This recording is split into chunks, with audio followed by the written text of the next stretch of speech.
हमारे सामने सवाल लिखा हुआ है कि एक पूरी मीठी डिश बनाने की तरकीब में 3/4 कप पानी चाहिए होता है। अगर ये मीठी डिश की मिकदार आधी कर दी जाए तो इसमें कितना पानी इस्तेमाल होना चाहिए? तो हम एक काम करते हैं, हम अपने सामने एक कप ले आते हैं भाई। ये हमारे सामने एक कप आ गया है। अब हम क्या करेंगे, इसको 4 हिस्सों में बांट देते हैं क्योंकि 3/4 कप पानी चाहिए हमें। तो पहले तो हम देखें कि बटा चार क्या है। बटा चार का मतलब ये हमने इसको 4 हिस्सों में बांट दिया। अब इसके हमें 3 हिस्सों में पानी डालना है। तो हम क्या करते हैं, हम इसको पानी से भर देते हैं। ये एक हिस्सा, ये दूसरा हिस्सा, ये तीसरा हिस्सा। हमने इसमें 3 कप पानी डाल दिया। तो भाई ये एक खाना था, ये दूसरा खाना था, ये तीसरा खाना था और ये चौथा खाना।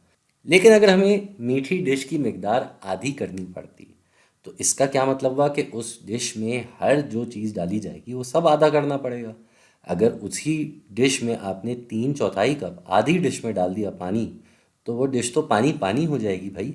इसीलिए हमें पानी को भी आधा करना पड़ेगा। तो हम क्या करेंगे, हम इसको आधा कर देते हैं, हम इसको आधा कर देते हैं। अब हमें ये सब पानी नहीं चाहिए, हम इन सब को हटा देते हैं। ये यहाँ से हट गए। यानी कि अब हमें कितना चाहिए होगा, हमें ये हिस्सा चाहिए होगा। लेकिन हम इसको 3/4 भी नहीं कह सकते क्योंकि अब 4 हिस्से नहीं रहे। अब ये कितने हिस्से हो गए, तो ऊपर अगर ये 4 हैं तो नीचे ये 5, ये 6, 7 और 8।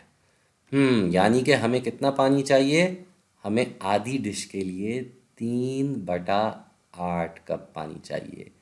3/8 कप। ठीक है जी। ये तो हमारा जवाब आ गया तब जब हमारे पास इस तस्वीर की सहूलत थी।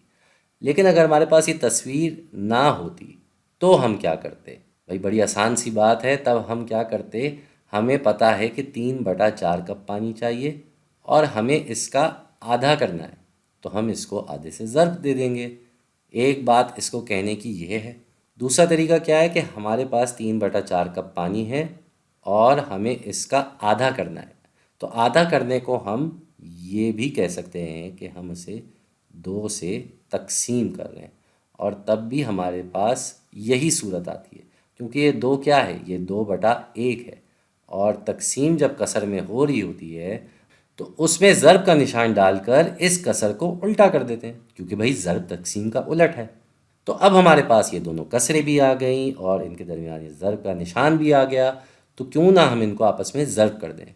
ऊपर ये 3 1 से ज़र्ब हो जाएगा और नीचे ये 4 2 से ज़र्ब हो जाएगा।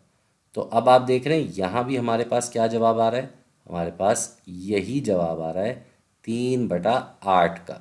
तो आप इस तरीके से भी कर सकते थे और आप इस तरीके से भी कर सकते थे। दोनों सूरतों में हमारा जवाब आएगा 3/8 कप।